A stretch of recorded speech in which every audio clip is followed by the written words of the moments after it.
development. In the previous lecture, we studied about resource and type, and in this lecture, we will discuss about resource planning, sustainable development, Rio de Janeiro summit, and more on. Let us come on today's topic, but before that, let us revise that what we had studied in the previous lecture. In the previous topic, we had studied about resource and their type. Basically, resources are classified into four terms. First, on the basis of origin, on the basis of exhaustibility,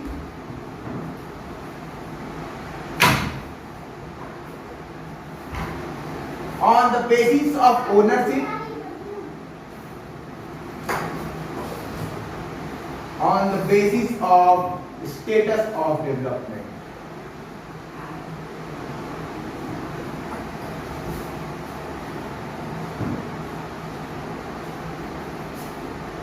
On the basis of origin, we divided resource into two terms: biotic, abiotic. On the basis of exhaustibility, renewable, non-renewable.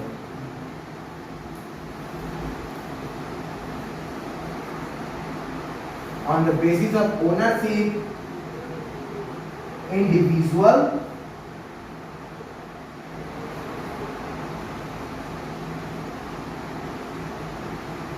community,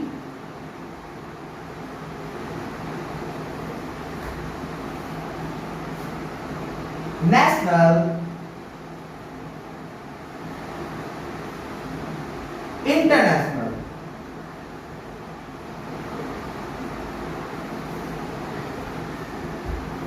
On the basis of status of development, potential,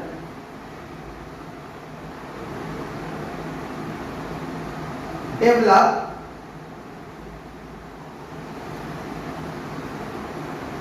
stocks, reserve.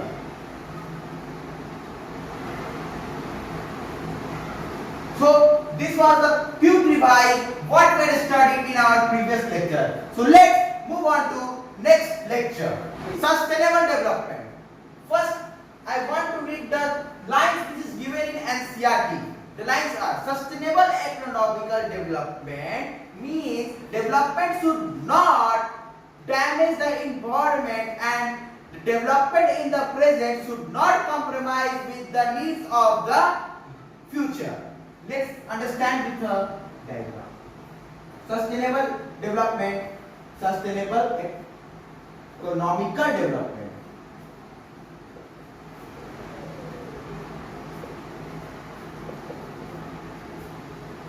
In this development, no damage to environment,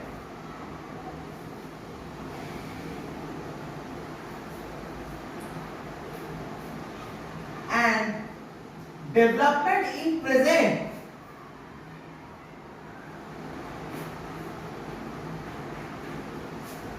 no compromise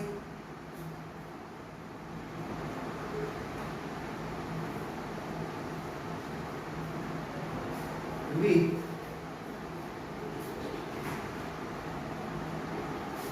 the needs of future.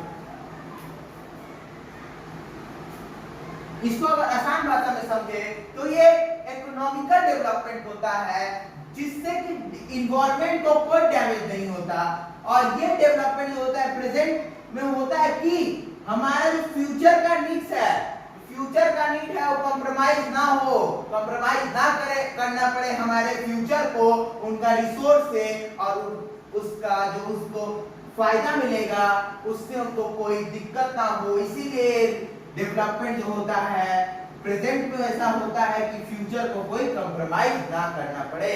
तो अब हम अपने अगले topic की ओर बढ़ते हैं, Rio de Janeiro और summit. इसको हम रियो डी जेनेरियो समिट भी कह सकते हैं, अर्थ समिट भी कह सकते हैं। यह समिट 1992 जून में हुआ था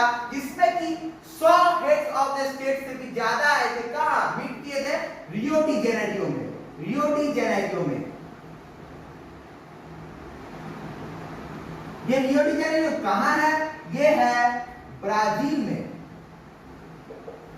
तो इस समिट में क्या हुआ था? तो ये समिट हुआ था urgent problem on environmental protection and socio environmental economical development. तो ये क्यों हुआ था? Environmental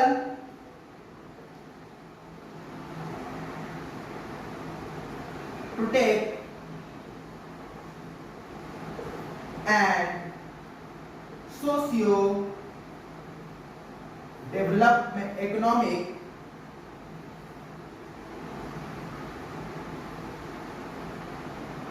development.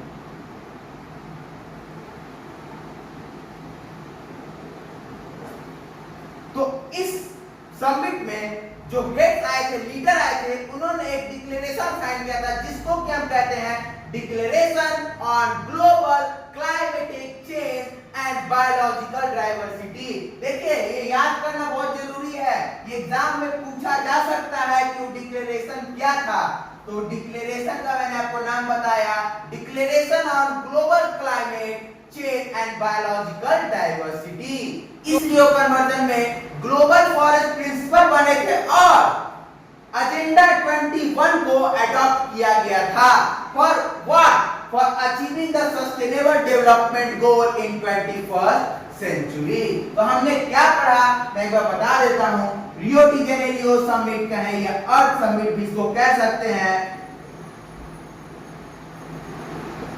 जिसमें कि 100 से ज्यादा हेड्स ऑफ द स्टेट आए थे।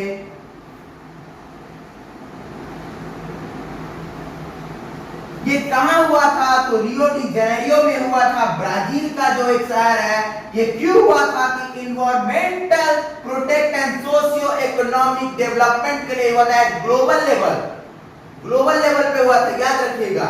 और यहाँ जो लीडर चुने थे उन्होंने डिक्लेरेशन साइन किया था जिसको कि हम कहते हैं declaration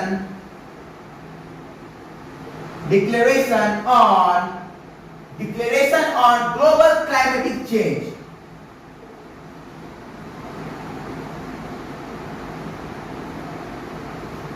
Declaration on Global Climatic Change and Biological Diversity. Change and Biological Diversity. तो इस रियो डी जेनेरियो समिट या अर्थ समिट जो कि 1992 जून में हुआ था, उसमें क्या हमने अचीव किया था? तो उसमें हमने सस्टेनेबल डेवलपमेंट गोल अचीव किया था। और इसमें क्या प्रिंसिपल बना था? तो प्रिंसिपल बना था ग्लोबल फॉरेस्ट प्रिंसिपल बना था।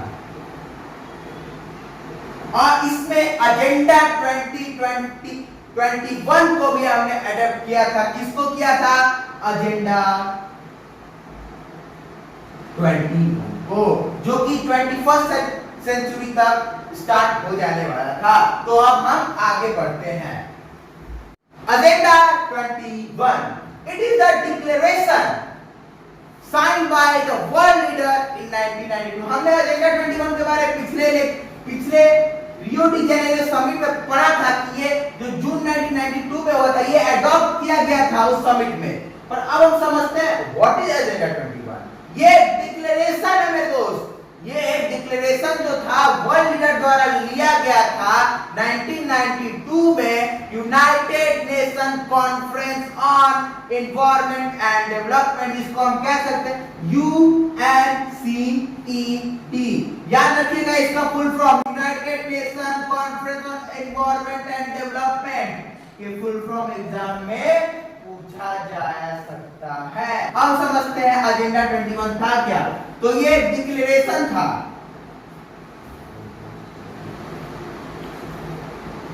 Bye world leader. कब हुआ था? तो 1992 में हुआ था। किसके गाइडेंस में? तो United nation conference on environment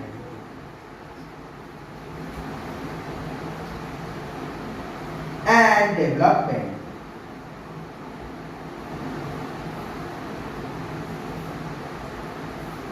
तो ये कहां हुआ था? तो हमने पढ़ा है ये हुआ था रियो डी जेनेरियो में। रियो डी जेनेरियो में हुआ था। क्यों हुआ था? तो एक एम को अचीव करने के लिए हुआ था। तो वो एम क्या था?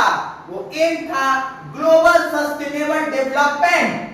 Global sustainable development. तो ये ग्लोबल सस्टेनेबल डेवलपमेंट है क्या? एनवायरनमेंट पे जो डैमेज हो रहा था, एनवायरनमेंट डैमेज टुवर्ड डिजीजेज, तो इसको हम कैसे कर सकते थे? तो ग्लोबल कोऑपरेशन के कारण। तो ग्लोबल कोऑपरेशन होना चाहिए, कॉमन इंटरेस्ट होना चाहिए और म्यूचुअल नीड भी होना चाहिए। उसके साथ साथ एक बहुत अच्छा बात कि रिस्पांसिबिलिटी भी होना चाहिए। तो अब ये था क्या कि इसका एक बहुत ही अच्छा बात था कि एजेंडा 21 जो था उसको एक अच्छा बात यह था कि उसको ड्रॉ करना था हर एक लोकल गवर्नमेंट को अपना एजेंडा 21, हर एक लोकल गवर्नमेंट को अपना एजेंडा 21 ड्रॉ करना था। तो अब हम लिख सकते हैं every local government have to draw their own agenda 21। तो एक बार हम फिर से जान लें एजेंडा 21। तो एजेंडा 21 एक डिक्लेरेशन था हमारे वर्ल्ड लीडरों के द्वारा, जो कि कहां हुआ था? 1992 में हुआ था, United nation conference on environmental and development में, जो कि रियो डी जेनेरियो में हुआ था, ब्राजील में हुआ था। और इस एजेंडा 21 में हमें एक एम अचीव करना था जो कि था ग्लोबल सस्टेनेबल डेवलपमेंट, जो कि क्या था कि ग्लोबल डैमेज जो होता था, एनवायरमेंटल डैमेज टुवर्ड डिजीजेस, इस सब को हमें एम था कि अचीव करें ग्लोबल सस्टेनेबल डेवलपमेंट। कैसे हो सकता था? तो ये हो सकता था मेरे दोस्तों कोऑपरेशन के कारण, ग्लोबल कोऑपरेशन के कारण। सिर्फ कोऑपरेशन नहीं, global cooperation on common interest, mutual need और मेन बात शेयर रिस्पांसिबिलिटी। सब पे अपना अपना रिस्पांसिबिलिटी होता था। और मेन जो इसका मेजर फैक्टर था कि ये एवरी लोकल गवर्नमेंट को अपना खुद का एजेंडा 21 ड्रॉ करना था। तो अब हम आगे पढ़ेंगे resource planning, 5 year plan etcetera etcetera. Thank you guys. पर जाने से पहले मैं एक बात कहना चाहता हूं, हम आपको इतना अच्छा कंटेंट दे रहे हैं, इतना अच्छा पढ़ा रहे हैं, पर आपको हमारे चैनल को लाइक, शेयर और सब्सक्राइब करना पड़ेगा।